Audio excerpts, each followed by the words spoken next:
अपने दुश्मनों की चालों और साजिशों में अल्लाह रब्बुल इज़्ज़त का ख़फ़ी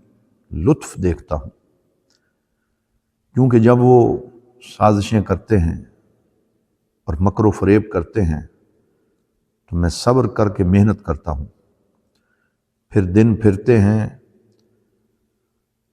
और मुझे ये समझ आती है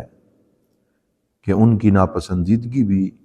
अल्लाह रब्बुल इज़्ज़त की तरफ से मेरे लिए सरापा खैर थी, क्योंकि अल्लाह रब्बुल इज़्ज़त की तकदीर हमारे लिए सरापा लुत्फ़ और खैर है। ये कौल है एक बहुत बड़े मुफक्किर और सूफ़ी का, सैयदी अहमद इब्न अताउल्लाह सिकंदरी का ये फरमान है। और इससे हमें कदर के ऊपर और तकदीर के ऊपर ईमान लाने के मफ़हूम की समझ आती है। मुअज़्ज़ज़ सामीन, जब ईमान की बात होती है तो उसकी तारीफ़ में हम पढ़ते हैं अन तु'मिना बिल्लाहि व मलाइकतिही व कुतुबिही व रुसुलिही वल यौमिल आखिर वल क़द्रि खैरिही व शर्रिही मिनल्लाहि तआला वल बास बादल मौत, कि तू ईमान लाए अल्लाह पर, अल्लाह की किताबों पर, उसके रसूलों पर, उसके फरिश्तों पर, यौम आखिरत पर और अच्छी और बुरी तकदीर पर। तो जब अच्छी और बुरी तकदीर की बात आती है तो लोग सवाल में पड़ जाते हैं कि कदर का मफ़हूम क्या है। कुछ लोग इसे नहीं समझ पाते, कुछ लोग इसे अपने लिए एक धमकी आमेज़ पैगाम समझते हैं, इससे खौफ खाते हैं, इसे एक मख्फी और मजहूल शय समझते हैं। और ऐसे लोग तकदीर और कदर के मामले में अजीब व गरीब मखमसे का शिकार नज़र आते हैं। कुछ तो इसको अपनी शिकस्त को जस्टिफाई करने का तरीका बना लेते हैं कि भाई मैं तो तकदीर के सामने सरेंडर कर चुका हूँ, और इस मनफी रवैये से वो अमल से राह फरार इख्तियार करते हैं कि मेरे बारे में लिखा हुआ ही ये था, मैं क्या करूँ, मेरा कोई कसूर नहीं, ये नविश्ता तकदीर है, ये नविश्ता दीवार है, मेरे हाथ की लकीरों में ऐसा लिखा हुआ है, मैं जो भी काम करने की कोशिश करता हूँ वो मुझसे नहीं हो सकता। ये इस तरह की लेम एक्सक्यूजेज हम लोगों से सुनते रहते हैं। मैं जिस काम में हाथ डालता हूँ वो होता ही नहीं है। कभी औरतें कहती हैं कि खामन जालिम है और मेरे साथ सख्त मामला करता है, लेकिन अब मैं क्या करूं, मेरे बच्चे हैं, मेरी तकदीर ही ऐसी थी। कुछ लोग मायूसी का शिकार होते हैं और कोई कहते हैं मेरा फलां फलां काम करने का इरादा था, लेकिन मैं क्या करूं,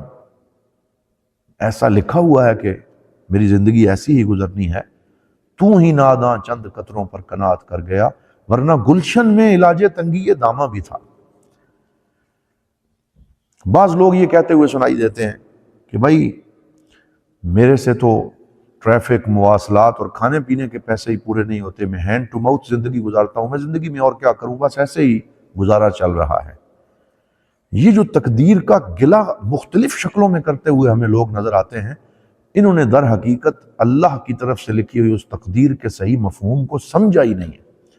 और इसको सही समझने की ज़रूरत है। हज़रत अल्लामा मोहम्मद इकबाल हकीमुल उम्मत ने कितनी खूबसूरती से ये बात हमें समझाई। फरमाते हैं तेरे दरिया में तूफ़ान क्यों नहीं है, खुदी तेरी मुसलमान क्यों नहीं है, अबस है शिकवाए तकदीर यज़ना, तू खुद तकदीर यज़ना क्यों नहीं है। आप फरमाते हैं कि इस तरह तकदीर का गिला करना और नऊज़ु बिल्लाह अपनी नाकामियों को तकदीर के हवाले और सुपुर्द कर देना, ये एक बंदा मोमिन का शेवा नहीं, बल्कि बंदा मोमिन मेहनत करता है, कोशिश करता है और फिर उसका अंजाम अल्लाह के सुपुर्द करता है, और यही तवक्कुल और तकदीर का सही मफहूम है।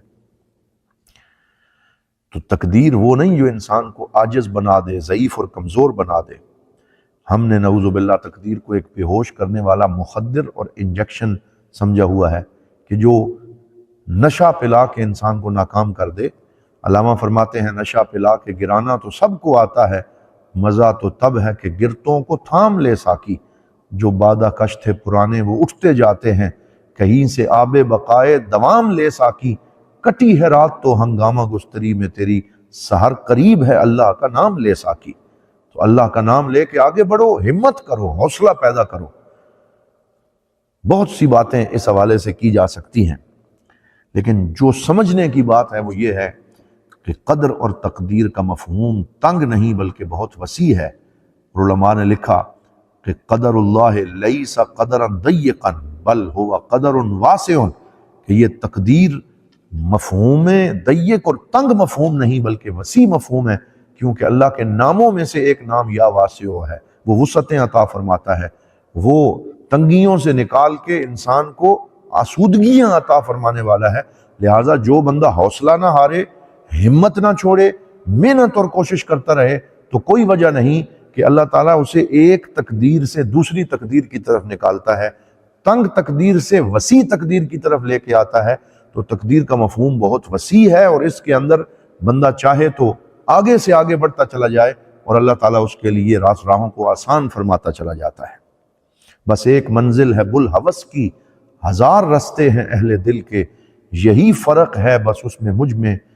ٹھہر گیا وہ گزر گیا میں۔ تو جو بلحوث ہوتا ہے وہ ایک ہی جگہ پہ ٹھہر جاتا ہے، اور جو اہل ہمت ہوتے ہیں وہ آگے گزرتے چلے جاتے ہیں، اور وہ کبھی بھی اپنے اندر لالچ، غرض اور غرض فاسد پیدا نہیں ہونے دیتے، ان کے پاس ہر مشکل کا حل اور سلوشن موجود ہوتی۔ تو ایک تقدیر سے دوسری تقدیر کی طرف، ایک قدر سے دوسری قدر کی طرف، ایک راستے سے دوسرے راستے کی طرف آگے بڑھتے چلے جانا، یہ حضور صلی اللہ علیہ وسلم کے غلاموں کا شیوا ہے۔ حالات کی تنگی سے قلندر نہیں ڈرتا، ٹوٹے جو ستارہ تو زمین پر نہیں گرتا، بڑی شوق سے گرتے ہیں سمندر میں دریا، لیکن کبھی دریا میں سمندر نہیں گرتا۔ مشکل حالات والی قدر سے وسیع قدر میں آئیں، زیادہ محنت کریں۔ تو تقدیر کا صحیح مفہوم یہ ہوا کہ افعل واجتہد واعمل ولا تتعب،